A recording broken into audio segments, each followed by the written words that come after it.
Greetings. This is Carlos Hunter speaking. Time out 100.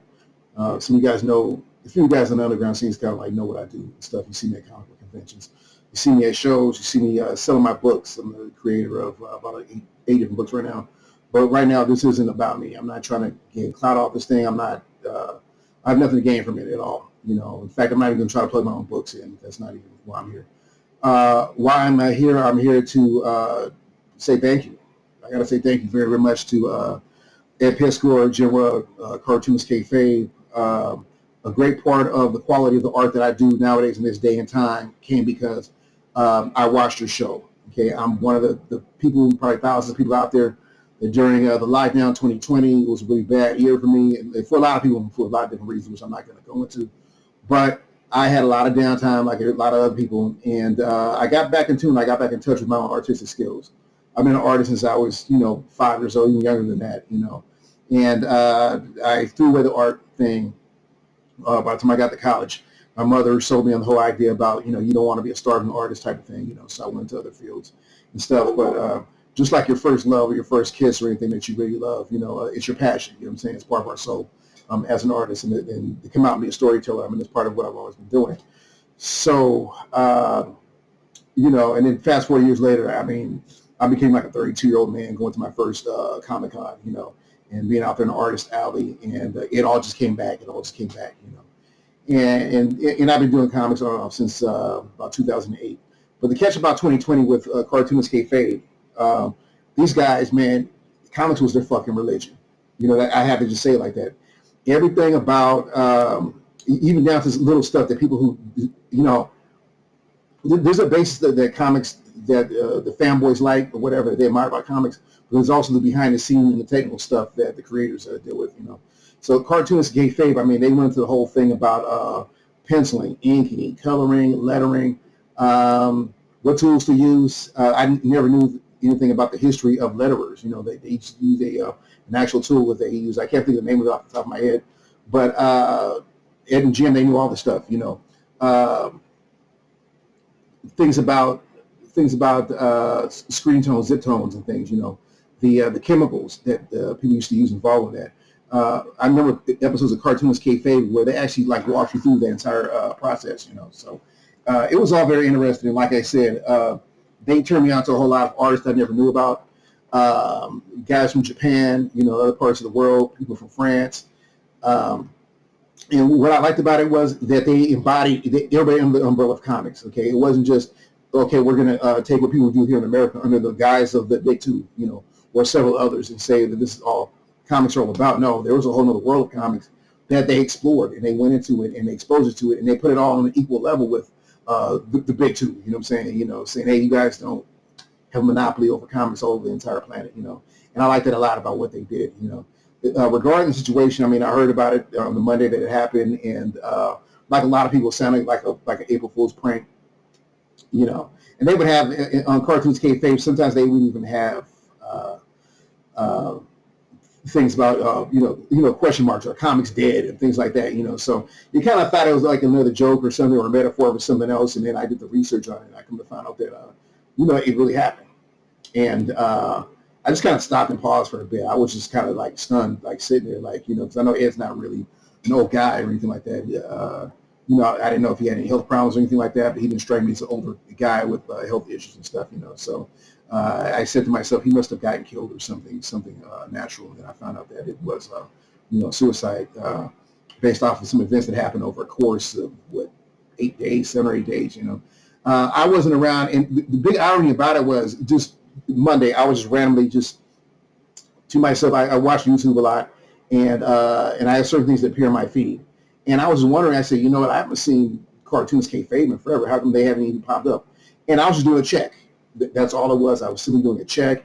I pulled it up and come to find out that some of the feeds have been cutting off. And I saw something about Ed on Monday. Just happened to be that day, So yeah, it hit pretty hard, like a ton of bricks. It hit pretty hard and stuff, But and Ed was, I found him kind of interesting. He was, a lot of people had issues about his, the way he came off his persona and so forth, Let me just say this from outside looking in. I had a whole lot to say about this originally. I'm cutting it real very short. He kind of just strikes me as somebody who's a fan of hip hop. Okay, nothing more, nothing less. Maybe somebody who looked at it from the outside looking in. I don't know when he made Hip Hop Family Tree. And I've never read Hip Hop Family Tree, so I might be speaking totally in a naive sense. But I don't know how many interviews he conducted, or had he met actual hip hop legends, or even just got to New York and soaked up the environment of being in the hip hop mecca. Had he ever been to the BX? Had he ever been to the Bronx? Had been up at some project and hung out? Gone to Harlem and gone to a Rucker basketball game or something. All that was part of the cultural aspect of that. People in the more urban subcultures, they know what the term being outside means. Those who know. There's people who stay in the house, there's some people who stay on the porch, and there's some people who get off the porch and they're outside for real. It never struck me as somebody who was outside. You know what I'm saying? I can read right through that type of thing. Most comic book guys are not those type of people.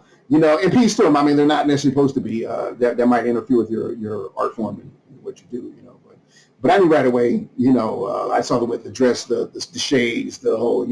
The public enemy logos and so forth. And I didn't really. It didn't strike me like that or whatever. He just came off as a fan, and that's pretty much where it's at. I didn't see necessarily a tough guy persona or anything else like that. But it made him very, very interesting, because I have to say this: most comic book guys, they're dull, they're boring, they're flavorless. They're just, I guess that's what nerds are supposed to be. Just not really defined by anything outside of the genre of things that they're into. And the fact he kind of introduced a little bit of outside things or whatever, it made him a little bit interesting. And it made the podcast itself a little bit, flavorful and so forth. Ed was that little dose that the podcast needed. Like I said, going back to the thing, this is not an endorsement of what he may have been doing. I don't know how much truth there was. I wasn't there. I wasn't in it. I don't know. And there's stuff that may even come out over a series of time. I don't know if there wasn't truth in it, and maybe Ed was, this was something that was just scratching the surface of something larger, and Ed decided to go ahead and just say, get ahead of this thing and just, knock it out right away. Some people calling it like not like an Epstein type of situation, but you know what I mean. There may have been something big and broader. I don't know, and it's kind of too early to tell, But piece of that man's family, going back to the comment I just said about how he struck me as him being a person who was outside. If he had actually been outside and hung in certain crowds, been in certain circles, I don't think he would have committed suicide. That's just me. I might offend somebody by what I'm about to say, but the few white boys that I know that kind of, been in those type of elements or whatever, it took some really, really strong willpower just to come through those type of elements, be in those spaces, and hang out those environments. And I dealt very seriously for somebody who had that type of wear and tear on them, that they would do something over a series of things that were said over the internet in the course of a week. That's just me, So, but Pete, once again, peace to Ed, peace to Jim. Jim's probably dealing with stuff right now, big time stuff we may never even know or find out like sometime later. But like I said, I'm very, very proud to say that I am a student. I'm a very proud student of Cartoonist Kayfabe University. Whatever level of work that I thought I was doing, every artist needs to compare their work to somebody else. I don't care how good you think you are. A lot of that's just ego and arrogance, but you need to actually see what other people are doing to say, okay, I'm going to compare what they're doing to what I'm doing, and then I'm going to call myself great or accomplished or whatever, And that doesn't mean define your work by what somebody else does or whatever, It might also mean that you look at what they're doing and you're saying, hey, I need to cut a lane of my own and come out with my own style. And Cartoonist Kayfabe provided that platform for a whole lot of information to be thrown out there for artists to compare what they're doing, So, but that was it, that was it. I was just disturbed by the thing, process, and it's hard for me to be disturbed by anything, I've fairly tough skin, and but we see some of that that's been in our house every day. It was almost to the point where just as they were religious about their study of comics, I was almost religious about watching a show like that. It became, I'm talking about something I did like when I got up in the morning before I went to work, and something I did at night before I laid down, and you know, got a few pages in of some work, you know, penciling, inking, whatever, doing a digital on Photoshop, uh, Procreate or whatever I was working on. You know, I got some Cartoonist Kayfabe going on, playing in the background, playing in the backdrop someplace. So I was really kind of, you know, hit by this thing. But once again, though, um, you know, I'm just a regular everyday guy. You know, I'm just, besides me being a creator, like I said, I'm not trying to get anything from this. I'm not monetizing anything. I think that's totally bullshit. You know, you don't do that off of somebody else's downfall or anything like that. I'm speaking from just a heart of a regular everyday guy. I mean, people don't even know me outside of too many videos and Instagram and so forth, you know. But I was hit by this thing, you know, and I'll be hit by it for a little bit, you know. I hope that content stays up. I hope it lives on. I hope decades and generations down the line, somebody else can go to the University of, you know, the Cartoonist Kayfabe, and they can learn from, because there was so much rich and good material on there for them to do that. But that's pretty much where it's at. And you know, take care.